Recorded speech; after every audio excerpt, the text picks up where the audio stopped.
Hi, I'm Becky Buttons, and in this troubleshooting video, I'm going to go over some reasons why the Mylar isn't sealing all the way around your button, like this. The short answer is that your paper is too thick.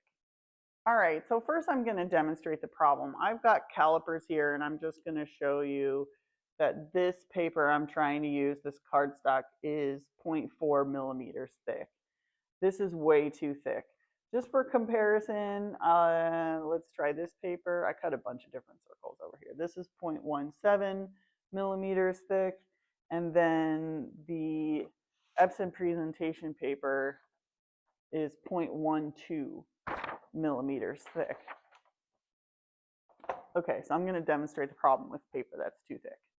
All right, so first of all, it is incredibly easy to jam your machine doing some stuff like this with paper that is that thick. So I'm going to try to do this without jamming the machine.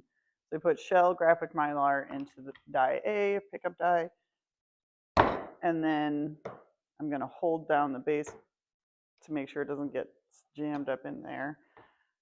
It didn't, so and then it goes into die 2 or die B. I can hear it crunching in there. Oops, stuck up in there. Okay. All right, yeah, so like that's a fail for sure. And this is what happens when your paper is too thick. Now, just to demonstrate, you can use thinner paper and that won't happen. Okay, so now we're going to go with the second thickest paper, shell graphic Mylar, call it. It still felt kind of crunchy, but not nearly as bad.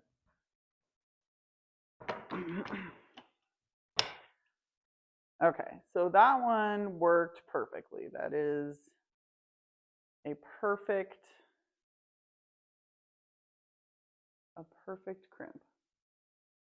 All right, and then we'll use the thinner one, the Epson presentation paper also.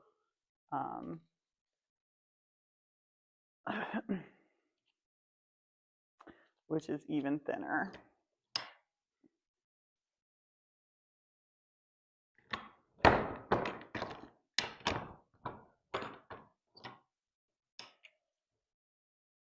And also worked perfectly. So in this case, it's really the thick paper that is the problem. So let's just say that you had a card or something that was printed on thick paper that you really just are determined to make buttons out of. One thing that you can do is cut your graphic to where it fits down inside this hole. Now that's important than just cutting it to be a little bit too small, because if it's not fitting down right there on top of the shell, it's probably going to move around in the button machine and become off center when you press your button. But if you can get it cut right like that so that it sits down there in the middle of the machine, then you can hold your graphic in place with the Mylar. And you can basically use whatever thickness paper you want in a button made this way. See, so it doesn't, the paper won't go to the back of the button and cause an interference in the crimping action when you cut your graphic just a little too small.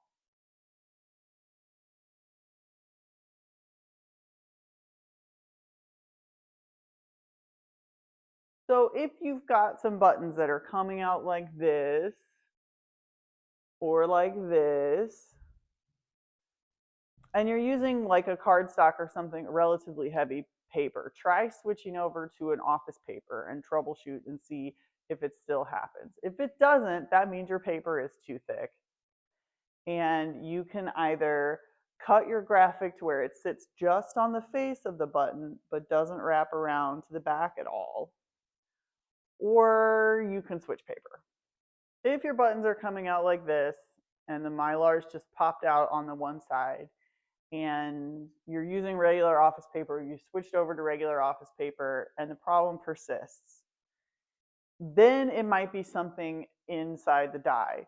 So another thing that can cause this problem to happen is something interrupting the action of the Mylar getting to where it needs to go in the machine. So that can be a mar inside the die. So like that's why I'm always like, don't use a screwdriver, don't use a utensil, don't whatever. If you jam your machine, just try to get it out of there with the normal like force of the button machine, because if you get up in there with a tool, you can scratch the die in such a way that it's not smooth, and the Mylar catches in a spot and then doesn't make it to the back of the button.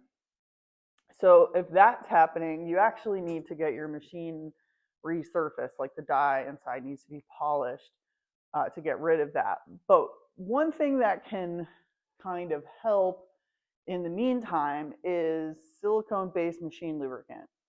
And we use the food grade kind here because it's not as greasy and you won't have as many wasted buttons with food grade variety. But any silicone-based machine lubricant from the hardware store will do the trick.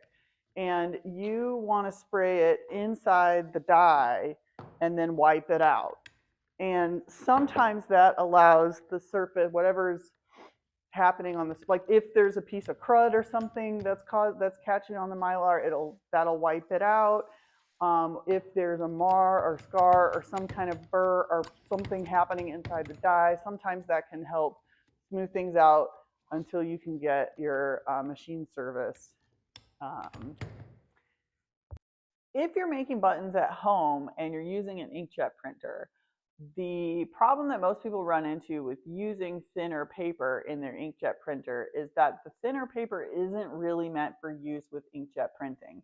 You can physically get ink drops to go onto that paper and dry there, but unless it's actually coded for specific to inkjet receptivity, those tiny, tiny little high resolution ink drops spread on the paper and muddy your colors and muddy your details. So you have to actually use inkjet paper, but it doesn't have to be photo paper. It doesn't have to be thick. It can be something like this, Epson presentation paper, which if you look at it, when you pull it out, you can see that it's a standard office paper type of thickness. One side is very clearly not coated and the other side is. So you can see the difference in tone. I don't know if it'll come across on video, but in daylight you can tell that this side is not coated and this side is. And if you were to print a test print on this side and this side, you would be able to tell the difference, because this side will hold the tiny little ink droplets in place and give you that very, very high resolution that inkjet printers are capable of, and the other side will not. So oftentimes people get caught up using photo paper in their inkjet printer because they can't get good color any other way, but you're not using inkjet paper if that's the case. If you use the same settings on your inkjet printer for Epson presentation paper and a thicker photo paper, I guarantee you're going to get the same color results, the same resolution, the same density, all that stuff. This paper is actually receptive to inkjet printing. So if you're struggling with an inkjet printer to get good quality on paper you can use in a button machine reliably, switch to Epson presentation paper. If you're using a laser printer, none of that's relevant. The quality of your prints is not determined by the paper in laser printer, so you can use whatever paper you like and you should still be able to get the same quality, resolution, color on any paper stock really. Just the only difference is like how white the base is. Alrighty, so in conclusion, if you've got buttons where the Mylar isn't sealed all the way around and it's just popping out in that one spot, chances are your paper is too thick. If you're using an inkjet printer, switch to Epson presentation paper. If your paper is not too thick and that problem is still happening, it either means that there's some kind of scum or problem or something stuck in that upper die, or there's a scar or a mar or a problem with the upper die that needs to actually be machined out. but you can sometimes temporarily get around even that kind of a problem by using silicone-based machine lubricant in that upper die. I hope this helped get you back to button making. Thanks so much for watching.